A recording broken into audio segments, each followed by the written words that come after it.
ఇగో ఇవాళ మద్యం దుకాణాలకు లక్కీ డ్రా అట. ఇక 2800 900 అప్లికేషన్లు వచ్చినాయి కదా, ఇక లక్కీ డ్రా తీయబోతున్నారట. మరి కోర్టులో కేసు ఉండే కదా, అదేమైంది? ఒక ఆయన ఈ గడువును పొడిగించి ఇది అన్యాయం, ఇది ఎట్లా పొడిగిస్తారని కోర్టుకు పోయింది కదా. సో కోర్టు కూడా అడిగిందేమో కదా, మరి అదెంతవరకు వచ్చిందో.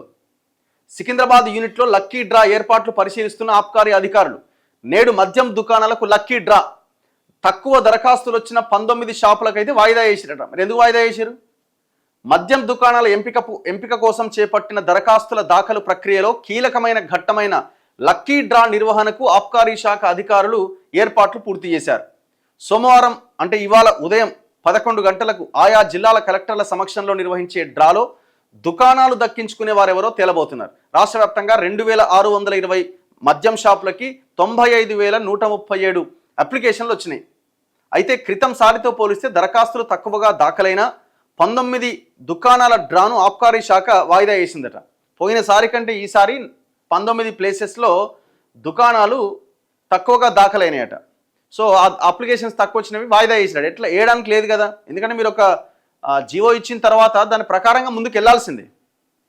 ఇందులో శంషాబాద్ ఎక్సైజ్ జిల్లా పరిధిలో 3 ఉన్నాయట. ఖానాపూర్ షాప్కు గతంలో 63 దరఖాస్తులు వస్తే ఈసారి 33 వచ్చినాయట. నదర్గూడకు గతంలో 92 వస్తే ఈసారి 31 వచ్చినాయట. సర్దార్ నగర్కు గతంలో 61 వస్తే ఈసారి 35 వచ్చినాయట. ఆదిలాబాద్లో 6, ఆసిఫాబాద్లో 7, భూపాలపల్లిలో 2, సంగారెడ్డిలో 1 దుకాణానికి డ్రా ప్రక్రియను వాయిదా వేసిరట. ఈ మేరకు ఆయా దరఖాస్తుదారులకు ఎస్ఎంఎస్ల ద్వారా సమాచారం ఇచ్చిరట. వీటికి మరోసారి దరఖాస్తులు ఆహ్వానిస్తారట. క్రితంసారి ఇలాగే 22 షాపులకు డ్రాను వాయిదా వేసి తర్వాత నిర్వహించిరట. మొత్తం దరఖాస్తుల్లో 300కు పైగా రాజధానితో పాటు దాని పరిసరాల్లోనే నమోదైనాయట. ఇప్పుడు విషయం ఏంటంటే, ఇప్పుడు ఆడ ఎందుకు తక్కువ వచ్చినాయి? సిండికేట్ అయి ఉంటారు అంతే. ఇప్పుడు ఆడ ఒక 10 షాపులు ఉన్నాయనుకోండి, ఎవరెవరు వేస్తారు? అందులో రేట్ కూడా పెంచి 3 లక్షలు చేసిండు. నార్మల్ పీపుల్ అయితే ఎవరు వేయరా 3 లక్షలు పెట్టి, ఎందుకంటే మళ్ళీ దాంట్లో రాకపోతే మళ్ళీ రిఫండ్ రాదా అమౌంట్, ఇక అటే పోతుంది గవర్నమెంట్కి. సో కాబట్టి అంత సాహసం ఎవరు చేయరు. కాబట్టి ఎవరెవరైతే వేస్తారో వీళ్ళంతా కలిసి కూర్చొని సిండికేట్ అయిపోయి, ఇగో ఈ 10 షాపులు ఉన్నాయి, 10 షాపులకు 20 మంది వేసేద్దాం, వస్తే అన్నీ మనకే వస్తాయి అని అట్లా సిండికేట్ అవుతున్నారు. ఈ అప్లికేషన్లు తక్కువ రావడానికి ప్రధానమైన కారణం కూడా అదే. ఇప్పుడు 1,00,000 రూపాయలు పెట్టిరనుకోండి, నార్మల్ కొంత ఎబో మిడిల్ క్లాస్ ఉన్న వాళ్ళు కూడా, ఇంట్రెస్ట్ ఉన్న వాళ్ళు వేసేస్తారు. 1,00,000 కదా పోతే పోయిందేమో అనుకుంటారు పైసలు ఉన్నోళ్ళు. మీరు పెట్టింది 3 లక్షలే, ఇక ఆయన ఎన్నిటికి వేయాలా? సో ఇది దానివల్ల ప్రభుత్వానికి అప్లికేషన్లు కొంచెం తక్కువ వచ్చినాయి. అయినా కూడా వాళ్ళు రీచ్ అయ్యారు, ఆల్మోస్ట్ 3,000 కోట్లు వచ్చినాయి ఓన్లీ అప్లికేషన్ల ద్వారానే. ఒక గ్రేటర్ పరిధిలో అంటే హైదరాబాద్ పరిధిలో ఉన్న దరఖాస్తులు, హైదరాబాద్లో 82 దుకాణాలు ఉంటే 3,628 దరఖాస్తులు వచ్చినాయి. ఎప్పుడు? పోయినసారి కేసీఆర్ ఉన్నప్పుడు. ఇప్పుడు ఎంత వచ్చినాయి? 3,200 దరఖాస్తులు వచ్చినాయి. ఒక 400 దరఖాస్తులు తగ్గినాయి. సికింద్రాబాద్లో మొత్తం 97 షాపులు ఉంటే 3,510 దరఖాస్తులు పోయినసారి వస్తే ఈసారి 3,022 వచ్చినాయి. మల్కాజ్గిరి పరిధిలో 88 దుకాణాలు ఉంటే 6,722 అప్లికేషన్లు పోయినసారి వచ్చినాయి.